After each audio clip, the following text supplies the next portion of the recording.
La CEDEAO a été créée contre la France. La France, pendant toute l'existence de la CEDEAO, a été le pays qui a le plus combattu la CEDEAO. Je vous donne 2 exemples. Fidèles internautes d'Enjeux d'Afrique, bonjour et merci de nous retrouver pour ce nouveau numéro de votre émission Débat de fond qui se consacre aujourd'hui au cinquantenaire de la CEDEAO, un cinquantenaire qui intervient dans un climat de division interne, on va l'appeler ainsi. La famille s'est fracturée, vous le savez très bien. 3 États membres de l'organisation ont créé la Confédération de l'Alliance des États du Sahel. Le Mali, le Burkina Faso et le Niger ne sont plus membres de l'organisation. On va discuter notamment en faisant un point sur ce départ. J'attends normalement 3 invités. J'ai déjà 2 qui sont en ligne. Il s'agit en premier de Ibrahima Kane, qui est un spécialiste de la CEDEAO, acteur de la société civile ouest-africaine. Il a notamment collaboré plusieurs fois et de longues années avec l'organisation sous-régionale. Monsieur Kane, bonjour et merci d'avoir accepté notre invitation. C'est moi qui vous remercie. Vous allez partager pour le moment cette émission avec Sedi Kaba. Il est, lui, journaliste écrivain et président du Centre international de réflexion et d'études sur le Sahel, un groupe de recherche basé à Paris. Sedi Kaba, bonjour. Bonjour, merci de votre invitation et bonjour à mes co-débatteurs ainsi qu'à tous vos auditeurs. En attendant que l'invité de l'AES nous rejoigne, on va commencer avec Sedi Kaba qui est partagé entre l'AES et la CEDEAO. Si je me trompe, vous me ratifiez, Sedi Kaba. Oui, je pense que autant la création de l'AES peut se justifier par la volonté de construire une réponse transnationale aux défis sécuritaires, autant je pense que la création de l'AES n'impliquait pas le retrait de la CEDEAO et je continue à penser que la CEDEAO a son utilité comme l'AES a son utilité et que le divorce n'était pas forcément la seule option. Alors, vous êtes nigérien vous-même et basé à Paris. Ibrahima Kane, est-ce que vous êtes d'accord avec lui? Fallait-il créer l'AES sans divorcer de la CEDEAO? L'AES a toujours existé, a toujours coexisté avec la CEDEAO parce que les États qui composent l'AES sont les États qui avaient créé en 1970 l'autorité du Liptako Gourma, qui était une volonté de ces pays-là de s'organiser et ça n'a jamais posé de problème avec la création et le développement de la CEDEAO. Donc maintenant, le fait que ces 3 États, bien que membres de la CEDEAO, veuillent quitter et renforcer leurs relations, pour moi, dans un contexte où l'Afrique est en train de se repositionner dans le monde et dans les relations internationales pose un sérieux problème. Vous savez très bien, M. Kane, le contexte dans lequel ces 3 pays ont décidé de quitter l'organisation. Il n'échappe pas à nos internautes que ce sont par ailleurs des militaires arrivés par des coups d'État qui ont décidé de prendre cette décision et ont créé l'AES. Oui, mais vous savez, la raison fondamentale qui n'est écrite nulle part du départ de ces militaires de l'organisation, c'est le fait de ne plus vouloir être lié par des règles de l'organisation qui sont quand même strictes lorsqu'il s'agit de changements anticonstitutionnels de gouvernement et lorsqu'il s'agit de questions démocratiques et autres. Vous avez même vu récemment, par exemple, les autorités maliennes interdire, et les autorités nigérianes aussi interdire l'existence des partis. Dans une démocratie digne de ce nom, ce genre de situation ne peut pas être accepté. Donc les raisons de ce départ, il y en a des raisons avouées, mais il y a aussi des raisons inavouées. Et moi, je suis de ceux qui pensent que la CEDEAO a quand même des règles, il y a un certain nombre de règles qui sont intangibles, que tout le monde doit respecter si l'on veut que l'organisation fonctionne d'une certaine manière, l'organisation défende l'état de droit, défendre le respect des droits et libertés des citoyens et travaille pour vraiment renforcer les relations économiques entre les États. Je suis d'accord que la CEDEAO n'est pas une organisation parfaite comme toutes les organisations au monde. Combien de fois on a critiqué l'Organisation des Nations Unies Combien de fois on a annoncé la mort des Nations Unies, mais les Nations Unies existent jusqu'à présent. Donc, alors,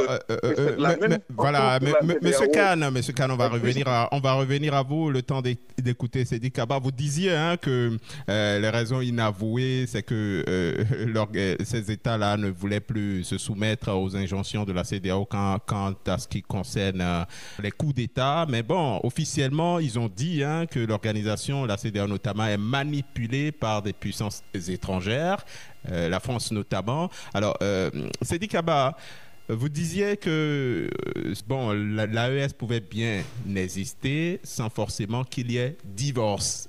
À quel modèle pensez-vous alors? Non, je crois il faut dire aussi, puisque c'est un débat, que si on présente les choses comme on a pu l'entendre, ça veut dire aussi que la CEDEAO n'a pas commis des erreurs dans sa relation avec les États de l'AES. Manifestement, cette imposition, l'option de la CEDEAO de réprimer le positionnement de ces États n'a pas été la meilleure. Au lieu de discuter, quand le coup d'État a eu lieu au Niger, le 26 juillet 2023, immédiatement la CEDEAO a brandi la menace d'une intervention armée à la place des discussions qu'il aurait pu y avoir avec des militaires pour savoir quelle était leur intention, quel accompagnement on peut leur fournir. Donc il y a eu aussi des mesures qui ont été prises par la CEDEAO qui étaient des mesures inédites. Il a fallu le coup d'État au Mali et au Niger pour que la CEDEAO impose un embargo terrestre aérien, incluant même la fourniture de l'énergie à ces pays membres. C'est la première fois que ça arrive dans l'histoire de la CEDEAO. Donc, dans son approche avec le jeu, la CEDEAO a commis des erreurs. Maintenant, pour revenir à ce que j'ai dit, il y a des modèles. Un modèle a été rappelé, mais il y a aussi ces États-là, les États qui viennent de quitter, étaient membres du G5 Sahel avant que le G5 Sahel n'implose. Ils étaient dans le G5 Sahel et ils travaillaient avec la CEDEAO. Donc, puisque une des priorités des États de l'AES, c'est la construction de l'architecture de défense et de sécurité commune pour répondre au défi sécuritaire qui est devenu transnational. Pour moi, ils auraient pu avancer comme dans le schéma du G5 Sahel, aller plus loin que le G5 Sahel dans la mutualisation, dans la solidarité, mais ça n'empêche pas qu'on reste dans la CEDEAO, puisque aujourd'hui, d'ailleurs, c'est ce qui conforte ma position, ma posture, c'est qu'on voit que les pays de l'AES ne peuvent pas à eux seuls combattre le défi sécuritaire, puisqu'ils ont besoin de parler avec les pays de la côte, comme le Bénin et le Togo, qui ont été attaqués. Le Burkina ne peut pas à lui seul résoudre le défi sécuritaire s'il ne parle pas avec le Togo et le Bénin, puisque aujourd'hui, il y a une nouvelle zone de 3 frontières qui s'est créée, qui est Togo, Bénin et Burkina, et une nouvelle zone de 3 frontières qui s'est créée, qui est Bénin, Niger, Burkina. Donc, vous voyez, il y a une imbrication même des enjeux sécuritaires qui font qu'à mon avis, le départ de la CEDEAO n'était pas la seule option qui était sur la table. Vous disiez que la CEDEAO a pris des décisions extrêmes contre le Niger, mais bon, c'était pour tenter de mettre définitivement fin au coup d'État. L'organisation avait-elle le choix? Le débat se pose jusqu'à présent, Seydi Kaba. Oui, mais l'organisation avait le choix, puisqu'il y a eu des coups d'État par le passé. Et on a pu obtenir le retour. Le Niger en est à son 5e coup d'État. Chaque fois que les coups d'État ont eu lieu au Niger, on peut même considérer que les mesures qui ont été prises en vertu du protocole additionnel de Dakar qui a été ajouté en 2001. Mais avant ces 2 coups d'État, il y a eu d'autres coups d'État. Et il n'y a pas eu de mesures de cette nature, il n'y a pas eu de projet d'intervention militaire dans un pays, y compris la mise en alerte de la force en attente. Je pense qu'il y avait d'autres options qui auraient pu permettre d'avoir les mêmes résultats. Et finalement, l'option extrême qui a été choisie n'a rien donné, puisqu'elle a radicalisé les pouvoirs militaires et on n'a rien obtenu. Donc, pour moi, il y a une erreur d'appréciation dans la façon dont la CEDEAO s'est comportée par rapport à ce pouvoir militaire. Ibrahima Kane, on va sortir un peu de l'AES et parler de la CEDEAO elle-même en tant qu'organisation. La CEDEAO, il y avait des rendez-vous principaux tels que la monnaie commune, tels que l'agenda 2020 CEDEAO des peuples, de grands rendez-vous manqués, Ibrahima Kane. Alors, quand on fait le point, pour cette organisation, est-ce qu'il n'y a pas eu plus de rendez-vous manqués que d'objectifs atteints? Alors, cette question, pour moi, elle est vraiment très intéressante parce que ça nous permet de replonger dans l'histoire de cette organisation. Cette organisation n'a jamais été design, comme disent les anglophones, pour gérer les problèmes qu'il est en train de gérer aujourd'hui. Le but fondamental de la création de la CEDEAO en 1975, c'était de réconcilier le Nigeria avec ses voisins francophones de manière et de créer une structure capable d'améliorer les relations économiques, politiques et sociales entre les États de la région. Et donc, le but fondamental de la CEDEAO, en réalité, c'était de déjouer le projet français de destruction du Nigeria. Ce projet-là, c'était ça l'ambition de départ. Ce qui s'est passé dès le départ, c'est que le président nigérian Yakubu Gowon, qui a été à l'origine de la création de cette organisation, a été déposé par les militaires 6 mois après la création de l'organisation. Et les militaires nigérians qui sont venus au pouvoir n'avaient pas la même perception que lui, qui était l'architecte de l'institution, la manière de gérer l'organisation. Ça, c'est un premier point. Le deuxième point qu'il faut souligner, Carl, c'est que la CEDEAO est née dans un contexte de guerre froide entre l'Est et l'Ouest. Et la CEDEAO a pu manœuvrer pendant toute cette période de guerre froide en restant une organisation de coopération. Mais ensuite, dans les années 90, vous avez vu, avec la chute du mur de Berlin, l'imposition par les pays du Nord du libéralisme comme système économique et autres, la CEDEAO a été obligée de s'ajuster. En 1993, la CEDEAO a été obligée de réviser son traité et de s'adapter à la nouvelle réalité.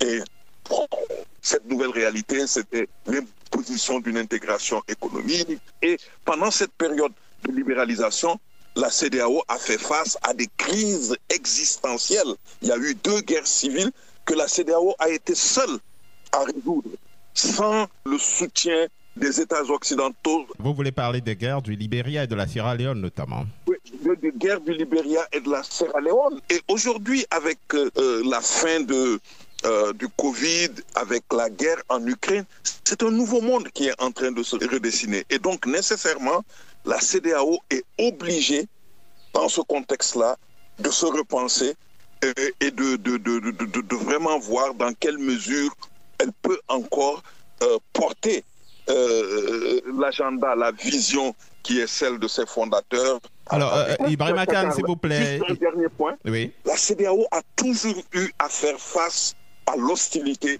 du monde occidental, qui ne veut pas voir des institutions qui se veulent indépendantes, des institutions qui sont capables de prendre en charge les problématiques africaines. Et ça a été vraiment un sérieux handicap. Alors, Monsieur Kane, permettez, je vous ramène à ma question. Vous avez fait beaucoup de développement sans forcément répondre à ma question. Je voulais savoir si la CEDEAO, en ce qui la concerne, il n'y a pas eu plus de rendez-vous manqués que d'objectifs atteints. Pas du tout. Comme je vous l'ai dit au début, la réconciliation, c'était faciliter la circulation des personnes et des biens. Faire en sorte que ces gens-là commencent à se comprendre. Aujourd'hui, il n'y a pas une région en Afrique où la libre circulation est meilleure que celle dans le cadre de la CEDEAO. Sur 10 ressortissants de la CEDEAO qui voyagent, les 9 voyagent à l'intérieur de la CEDEAO.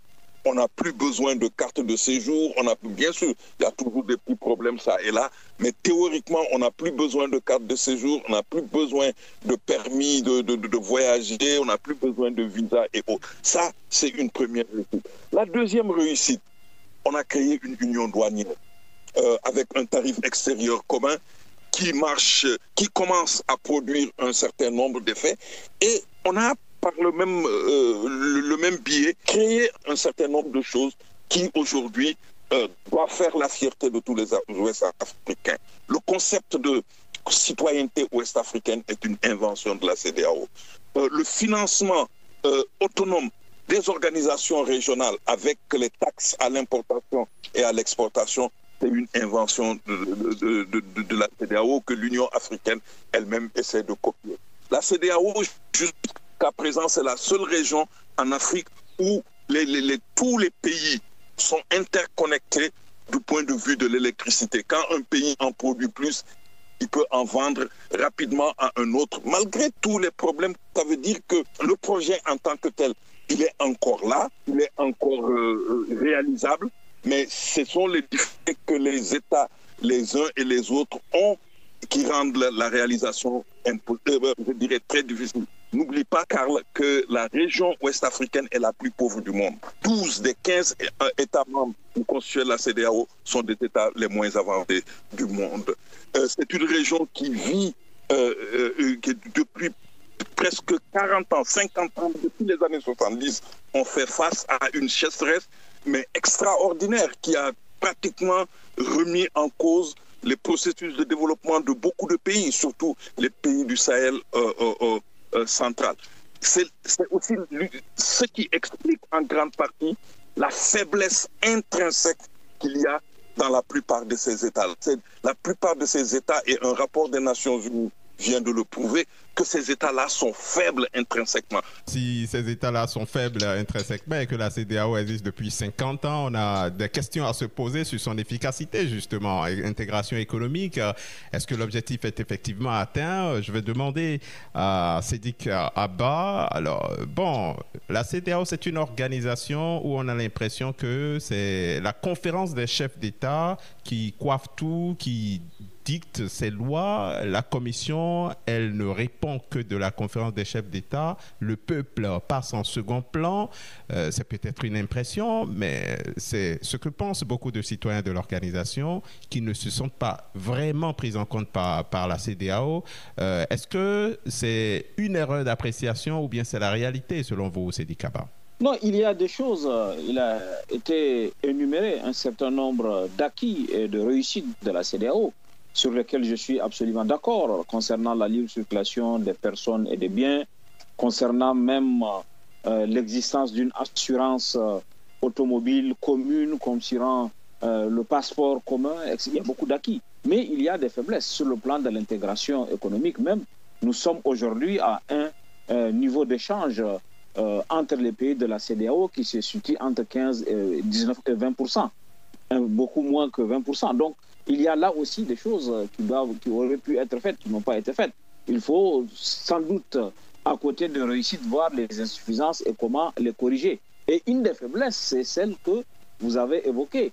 Et si vous discutez même avec les fonctionnaires de la CEDEAO, ils vous disent souvent qu'ils font des recommandations pertinentes, mais arriver au niveau du chef d'État, qui est la conférence souveraine qui décide de tout, qui donne des orientations, certaines décisions qui ont été prises ne correspondent pas aux réalités des pays. La CEDEAO d'en bas ne s'est pas développée, mais la CEDEAO d'en haut, celle des chefs d'État, qui souvent ont pris des mesures qui leur conviennent, ça a pu constituer un obstacle dans la réussite de la CEDEAO. Et à mon avis, il faut revoir le fonctionnement de l'organisation, puisque nous sommes à l'heure du bilan.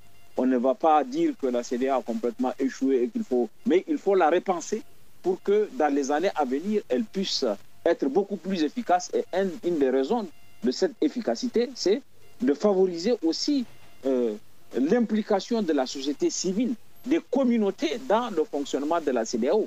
Il ne faut plus laisser la CEDEAO des chefs d'État, la CEDEAO des élites.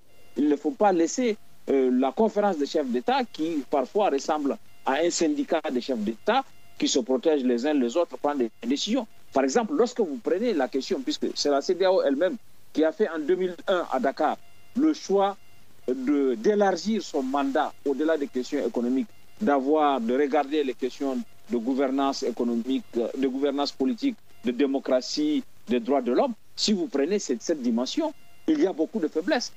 Il n'y a qu'à prendre des décisions qui ont été prises par la Cour de justice de la CEDEAO qui n'ont jamais été respectées par les États, ni au Sénégal où vous vous trouvez, où la Cour de justice a demandé, par exemple dans l'affaire Karim Wade ou dans d'autres affaires, que le Sénégal ne s'est pas plié à cette injonction, ni dans d'autres pays, ni en Côte d'Ivoire ou ailleurs, où on peut prendre des exemples où la Cour de justice de la CEDEAO a pris des injonctions qui n'ont pas été respectées. Donc, il y a des difficultés dans le fonctionnement de la CEDEAO du fait de la suprématie de la conférence des chefs d'État et du fait de la non-intégration active de la société civile et de communauté dans la gestion de l'organisation. Alors, Ibrahima Kane, je reviens à vous notamment pour cette question de la Cour de justice de la CEDEAO, qui est l'une des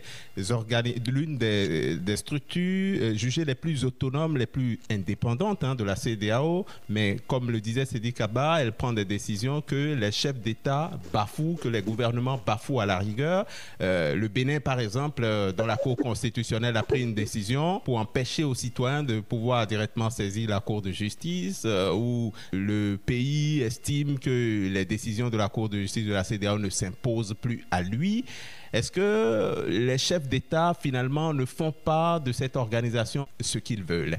Pas tout à fait. Je pense qu'il faut un peu relativiser. L'attitude du Bénin à l'heure actuelle vis-à-vis de la CEDEAO est plus politique que juridique. Le Bénin ne peut pas, il n'y a pas d'argumentaire vraiment solide juridiquement pour opposer à la CEDEAO ce fait de dire que parce que tel texte n'a pas été ratifié. Depuis très longtemps, au niveau de la CEDEAO, on a imposé une règle, c'est celui des actes additionnels.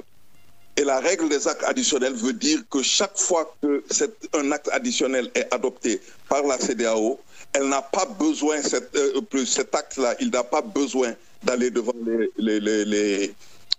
les assemblées nationales pour être validé. Ça, tout le monde le sait et tout le monde le pratique. Et donc, pour moi, c'est beaucoup plus politique et autre. La deuxième chose que je voudrais dire, oui, il y a des difficultés. J'étais récemment à une réunion où ce sont les responsables du greffe de la Cour de justice eux-mêmes qui ont avoué que c'est à peu près 30 à 35% seulement de leurs décisions qui sont appliquées. Les 65% restants ne sont pas appliqués. Mais j'aimerais attirer votre attention sur le fait que l'existence même d'une décision de la Cour de justice de la CEDEAO est déjà un moyen d'imposer une manière de faire au niveau des États. Et je vous donne un exemple tout à fait parfait, c'est le cas du Sénégal.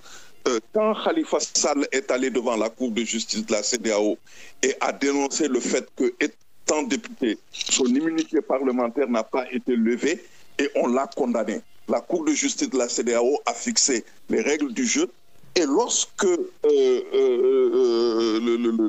député Ousmane Sonko avait été confronté à la même chose, les autorités ont été forcées d'abord lever son immunité parlementaire avant de procéder à son arrestation. Donc vous voyez que d'une certaine manière, l'existence de cette jurisprudence-là est d'une importance capitale. Par exemple, depuis l'affaire du Burkina Faso avec la CDP, il y a des difficultés aujourd'hui pour interdire à un parti politique de participer à une élection. Donc, c'est vous dire que la Cour de justice joue son rôle, bien sûr. Il y a énormément de difficultés aussi à imposer la mise en œuvre de toutes les décisions. Mais le simple fait que la Cour de justice soit l'institution la plus populaire au sein de la CEDEAO montre que les peuples se voient, en tout cas voient en la CEDEAO un moyen de contrôler, un moyen de faire en sorte que... Alors, Monsieur Kane, tout le monde est d'accord. Monsieur Kane, tout le monde est d'accord de l'importance de la Cour de justice de la CEDEAO dans l'organisation. Mais comme on vous le dit, les chefs d'État, est-ce qu'ils respectent vraiment cette institution? Parce qu'ils ont tout dernièrement réduit le nombre de juges à la Cour parce que l'organisation a quelques difficultés financières. C'est dans la Cour qui est la plus populaire, comme vous le dites, qui sont allés chercher des ressources. Est-ce que ça ne prouve pas que pour eux, cette institution passe après tous les autres? Alors, sur cette question particulière de la réduction du nombre des juges, ce n'est pas le fait des présidents, c'est le fait du président de la commission de la CEDEAO.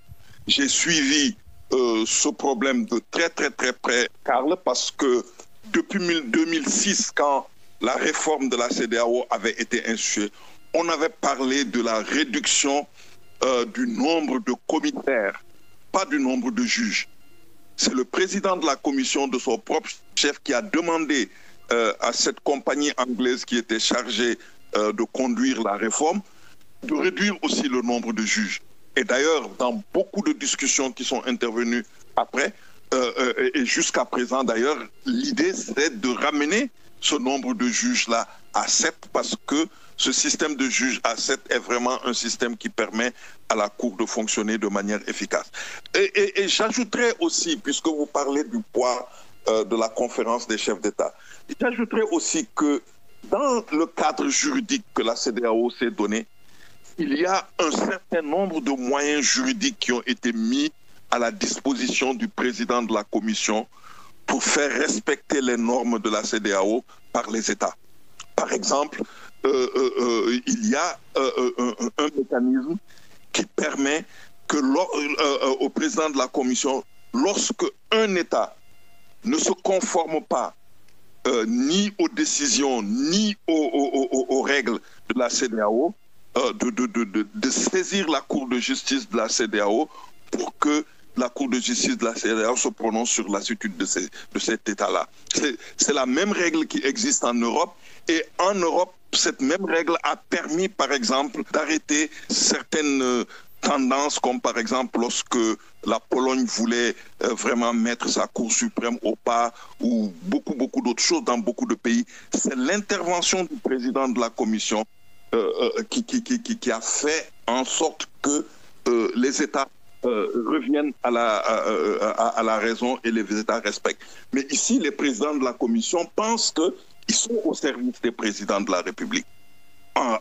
Prenez toute l'histoire de la CEDEAO, on peut peut-être penser à un ou deux présidents de la Commission qui ont vraiment joué leur rôle, et le plus emblématique étant Ibn Chambas, qui a combattu par tous les moyens la tentative de l'ancien président du Niger de briguer un troisième mandat. Vous voulez parler de Tandja, du président Tandja. De Tandja. Donc, vous voyez qu'il faut aussi que, du point de vue de la gouvernance de la CEDEAO, que l'on revoie les choses, que les présidents des commissions sont au service des peuples et non au service des chefs d'État. Mais c'est peut-être la façon de le choisir qui explique aussi le comportement de ces personnes-là. Mais les règles sont vraiment très claires là-dessus. Il y a énormément de règles que les gens n'utilisent pas, simplement parce qu'on tombe dans la politique politicienne. On essaie de plaire aux dirigeants plutôt que d'assumer ses responsabilités. Ça, alors, voilà, on va donc revenir à Seydi Kaba pour parler de lutte contre le terrorisme, un domaine qu'il maîtrise parfaitement bien. La CEDEAO, on ne l'a pas trop vu appuyer les États qui sont confrontés au terrorisme. Entre-temps, on nous avait parlé de forces en attente qui interviendraient pour aider les États. Il avait même été décidé de mettre un budget d'$1 milliard pour lutter contre le terrorisme, des déclarations sans suite, sans acte. Est-ce que l'organisation sur ce point n'est pas dépassée par les événements, Seydi Kaba? Oui, l'organisation a mis du temps à réagir et sa réaction n'a pas été à la hauteur des enjeux.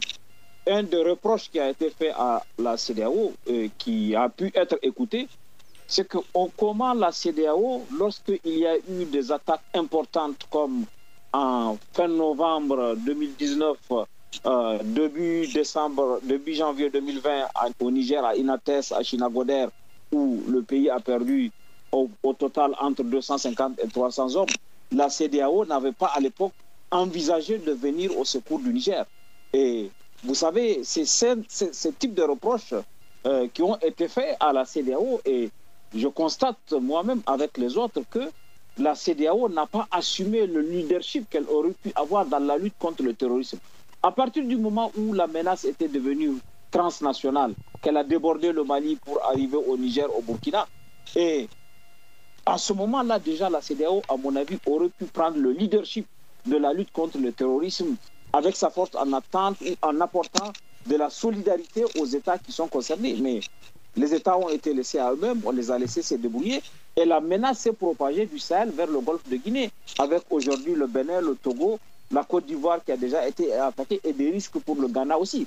Donc c'est cette dimension-là, le leadership de la lutte contre le terrorisme, la CEDEAO ne l'a pas assumé. Et la réaction qu'elle a eue par la suite, en disant qu'on va mobiliser $1 milliard, le milliard n'a pas encore été mobilisé. ou qu'on va créer une force, puisque le dernier agenda, c'est la création d'une force chargée de lutte contre le terrorisme à l'échelle des pays membres de la CEDEAO. Ça aussi, on voit que sur ce plan, il y a vraiment un retard à l'allumage et que aujourd'hui encore, la réponse que la CEDEAO apporte n'est pas à la hauteur de la progression de la menace djihadiste et elle doit prendre la coordination, puisque les pays sont sortis aujourd'hui de la CEDEAO, les 3 pays qui sont l'épicentre de la menace sont sortis de la CEDEAO. Il faut que la CEDEAO trouve les moyens de coopérer plus intensivement avec l'AES pour répondre aux défis sécuritaires. Pour moi, la question de la sécurité a été un de ses tendons d'Achille. C'est une des faiblesses de son mandat. Karl, est-ce que je peux... Oui, allez-y. Mes commentaires, c'est 2 points.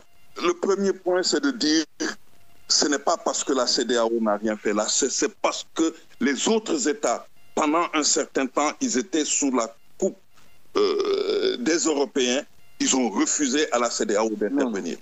Je m'explique. Du temps de Kadri Désiré Ouédraogo, la CEDEAO avait adopté une stratégie de lutte